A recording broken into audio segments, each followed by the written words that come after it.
जब हमें कार लेने के लिए जाते हैं तो हमारे पास पेमेंट के दो ऑप्शन होते हैं, या तो मैं कैश में कर दूं या फिर किसी बैंक से या कहीं से लोन लेकर के ईएमआई करवा लूं। दोनों ही ऑप्शन अपनी अपनी जगह पर सही हैं, आप देख सकते हैं। पर अगर आप लोन पे गाड़ी लेने का सोच रहे हो तो ये कुछ गलतियां आप मत करना यार।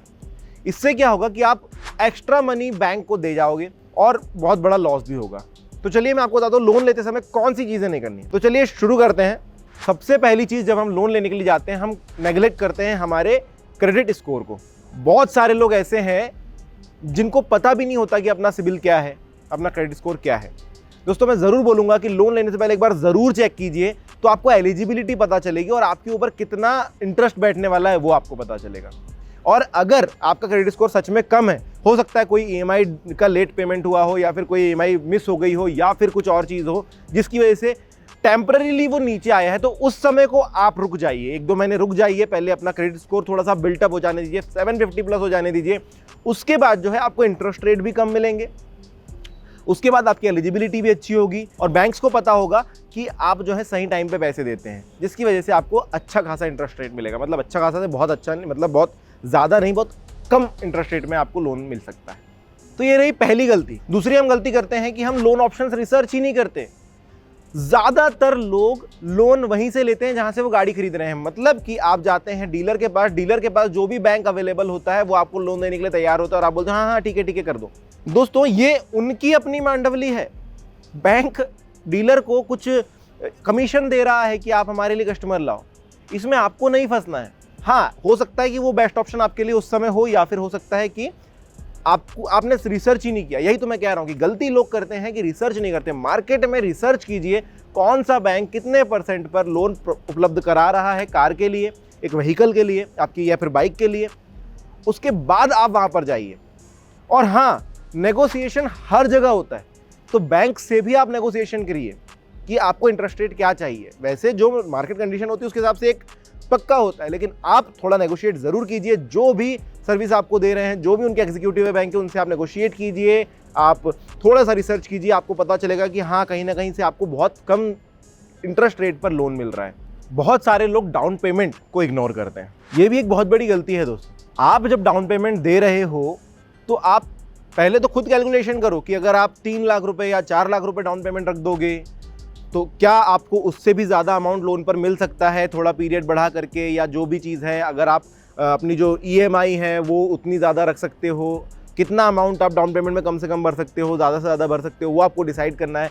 अगर वो पैसे आप वहाँ पर बचा लेते हो, डाउन पेमेंट का जो कैश आपके पास है अगर वो बचा लेते हो, तो उसको सेम ईयर्स में, जितने साल का आपने टेन्योर सिलेक्ट किया है उतने सालों में आप किस तरीके से ग्रो कर सकते हो, वो आपको ज़रूर सोचना। जितना इंटरेस्ट रेट आप पे करोगे उससे ज़्यादा इंटरेस्ट आप निकाल सकते हो इन्वेस्टमेंट से, वो आप ज़रूर चेक कर लेना। इसलिए मैंने शुरू में कहा था कि कैश है या ईएमआई है तो ज़्यादा अच्छा है, क्योंकि जब भी आपके पास बहुत बड़ा अमाउंट ऑफ कैश होता है, अगर आप डायरेक्टली उसको पूरा कैश पेमेंट कर दोगे तो कुछ फ़र्क नहीं पड़ने वाला है। लेकिन अगर आप वही पैसे बचाओ, आप एक डाउन पेमेंट दो, ईएमआई करवा लो लोन लेकर के, अगर 8% 9% पे आपको लोन मिल जाता है और आप ये इन्वेस्टमेंट में पैसे डालते हो, एफडी भी कराते हो, तो आपको थोड़े ज़्यादा रिटर्न्स मिल जाते हैं। तो ये चीज़ को ज़रूर सोचिएगा। अब टेन्योर डिसाइड करने में बहुत सारे लोग मिस्टेक करते हैं, क्योंकि जब भी आप लोन ईएमआई रीपेमेंट की बात चलती है ना, तो आप कैलकुलेट करते हो कि यार अगर मैं 3 साल में लोन बता दूँ तो मैंने सिर्फ इतना ही पैसा एक्स्ट्रा पे किया, लेकिन अगर मैं 5 साल में बता रहा हूँ तो मैं double the amount of interest पे कर रहा हूँ, या फिर मैं 7 साल की कराता हूँ तो मुझे बहुत ज़्यादा जो है इंटरेस्ट पे करना पड़ रहा है। अब बहुत सारे लोग ये सोचते हैं कि जल्दी से जल्दी लोन खत्म हो जाए। बिल्कुल सही बात है, लोन अपने सर पे रखना भी नहीं चाहिए, कर्ज अपने सर पे रखना भी नहीं चाहिए। बट अगर हम थोड़ा सा ज़्यादा दिमाग लगाएं, थोड़ा सा ज़्यादा कैलकुलेशन करें, तो हमें पता चलेगा कि अगर मैं इकट्ठा पैसा भी देता हूँ 3 साल, अब खुद ही सोचिए, अगर 30,000 की ईएमआई मैं साल भर के लिए करता हूँ 3.5 लाख रुपये पे करने के लिए, वही चीज़ अगर मैं एक्सटेंड कर दूँ तो 6,000 की ईएमआई बन जाएगी। मेरा मंथली बजटिंग भी खराब नहीं होगा, मेरा मंथली बजट भी अच्छा खासा चलता रहेगा, इन्वेस्टमेंट्स भी अच्छे खासे चलते रहेंगे और लंबे समय तक जो मैं आराम से पे भी कर सकता हूँ। और एक और चीज़ बढ़िया है कि दोस्तों, एक होता है इन्फ्लेशन कि 6% या 7% से इन्फ्लेशन रेट जो है बढ़ते जाते हैं। तो हो सकता है कि अगर आपने 5 साल की ईएमआई कराई है, चौथे साल 5वें साल में वो जो ईएमआई आपको बहुत छोटी लगेगी, क्योंकि इन 5 सालों में आपकी इनकम भी ग्रोथ होने वाली है, आपकी ग्रोथ होने वाली है, आपका इन्वेस्टमेंट जो है बहुत बड़ा अमाउंट बनने वाला है।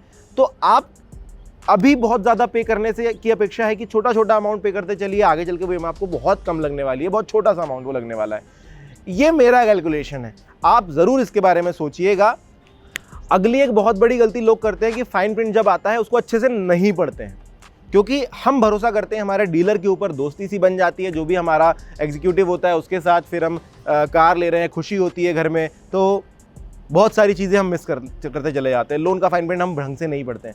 दोस्तों छोटी छोटी चीज़ें जो आगे तकलीफ दे सकती है वो उसमें लिखी होती है, जैसे कि अगर आपको प्री क्लोज करना है तो कितना % चार्ज करेगा बैंक, आपको अभी नहीं पता है, वो आपको पता करना होगा। अगर आपको फोर क्लोज करना है तो, अगर आपको प्री पेमेंट करनी है, आपके पास एकदम से 2-3 लाख रुपए आ गए, आपने बोला यार जाने दो ये पटा देता हूँ, उस समय बैंक चार्जेस क्या लगाएगा आपके ऊपर वो आपको नहीं पता है, तो आपको फाइन प्रिंट में मिलेगा। हिडन चार्जेस क्या हैं, आप लोन ले रहे हो तो प्रोसेसिंग फी क्या है, ये सारी चीज़ें आपको फाइन प्रिंट में मिलेगा। ज़रूर पढ़िए उसको। कई बार ऐसा होता है कि हम फोर क्लोज करने जाते हैं और बैंक हम पे 5% 10% का चार्ज लगा देता है, हम प्री पेमेंट करने जाते हैं और बैंक हम पे चार्ज लगा देता है, और फिर वो बताते हैं कि आपके इसमें फाइन प्रिंट में था और हमने नेगलेक्ट किया था। तो ये गलती मत करना, लोन लेने से पहले अच्छे से पढ़ लेना, पूछ लेना बैंक से भाई एक बार कि क्या क्या चार्जेस होंगे अगर ऐसा मुझे कुछ करना रहा तो। अब सबसे बड़ी गलती जो हम करते हैं दोस्तों, हमेशा जब हम हमारा बजटिंग अच्छे से नहीं करते हैं और हम क्या करते हैं, हमारे बजट को ओवर एक्सटेंड करते हैं। कार लेने गए हो 6 लाख की, और ये बहुत बार होता है कि आप 7.5 लाख की कार लेकर आते हो, या 6.5 लाख की 7 लाख की कार लेकर आते हो, ये फिक्स है। आप हमेशा कुछ छोटा सोचकर जाते हो, और जब मार्केट में जाते हो तो क्योंकि आपको वहाँ पर ऐसे ऐसे ऑप्शन दिखाए जाते हैं कि भाई EMI करवा लो, 1 ही साल बढ़ेगा, 6 महीने की एक्स्ट्रा EMI लगेगी, कार आपको अच्छी मिल जाएगी, आपको फीचर ज़्यादा मिल जाएंगे, आपको ये मिल जाएगा, वो मिल जाएगा, बहुत सारी चीज़ें। हमेशा दिमाग में एक बात रखना कि भाई सामने वाला सेल्समैन है वो बेचेगा। ये चीज़ हमेशा लोग बोलते हैं कि सामने वाला सेल्समैन है, उसे बेचना है, आप खरीदने आए हो तो कंडीशंस आपकी होनी चाहिए, उसकी नहीं। ओवर बजट मत जाओ दोस्तों, ये सारी गलतियां तो मत करना। लेकिन एक बोनस पॉइंट मैं आपको बताना चाहूँगा रीफाइनेंसिंग के बारे में। मान के चलिए जब आप गाड़ी खरीद रहे हैं तब मार्केट में इंटरेस्ट रेट हाई थे, 13 से 14% पर थे, लेकिन आपको लेनी थी, आपने ले ली, फिक्स था, मिल गया, आप जो है चला रहे हैं। अब आपको कुछ समय बाद लगता है कि यार मार्केट रेट्स, इंटरेस्ट रेट जो है वो नीचे आ गए हैं, 8-9% पर आ गए हैं, और आप सोच रहे हैं कि मैं क्यों इतना इंटरेस्ट रेट पे कर रहा हूं। तो ऐसे समय पर आप रीफाइनेंसिंग कर सकते हैं कि आपने इस लोन के लिए दूसरा लोन लिया, इसे पे कर दिया, और अब आप नया इंटरेस्ट रेट जो कि 8-9% पर है वो ले रहे हैं। तो एक बार बैंक से इसके बारे में ज़रूर बात कीजिए कि ऐसी कंडीशंस कब हो सकती हैं, क्या हो सकती हैं, ये अगर दिमाग में रहेगा। देखिए 14% या 12% के मुकाबले 8% हमेशा अच्छा है। फोर क्लोजिंग चार्जेस जो हैं वो, क्योंकि मैंने आपको बोला था फाइन प्रिंट अच्छे से पढ़िए, फोर क्लोजिंग चार्जेस क्या लग रहे हैं, कैसे नहीं लग रहे हैं, कितना पे आपको एक्स्ट्रा करना पड़ेगा, क्योंकि जब भी आप फोर क्लोजिंग कराते हो तो जो 5 साल का इंटरेस्ट रेट है वो आपसे नहीं लिया जाता, जितना अमाउंट बचा हुआ है पे करने का वो लिया जाता है। बट अभी तक की जो EMIs पटी हैं उनमें आपने ज़्यादा से ज़्यादा इंटरेस्ट अमाउंट ही पे किया होता है। आप देखेंगे कभी अगर वो बजटिंग तो आपको पता चलेगा कि पहले 1 साल की जो EMI होती है उसका 70 to 80 या 90% हिस्सा जो होता है वो लोन का इंटरेस्ट रेट आप पे कर रहे होते हैं, मुद्दल एकदम छोटा अमाउंट जो है पे कर रहे होते हैं आप। तो वो ज़रूर चेक कर लीजिएगा कितना पैसा दे चुके हैं, कितना बचा हुआ है, फोर क्लोजिंग में कितना चार्जेस लगेगा, और अगर मैं 8% वाला रिटर्न 8% इंटरेस्ट रेट वाला अगर लोन लेता हूँ, रीफाइनेंसिंग कराता हूँ, तो मेरा कितना पैसा बच जाएगा, वो कैलकुलेशन करके भी आप कर सकते हैं। लोन से संबंधित और भी वीडियोज़ यहाँ पर हैं, और अगर आपके मन में कोई क्वेश्चन है तो कमेंट सेक्शन में लिख दीजिएगा। Thank you.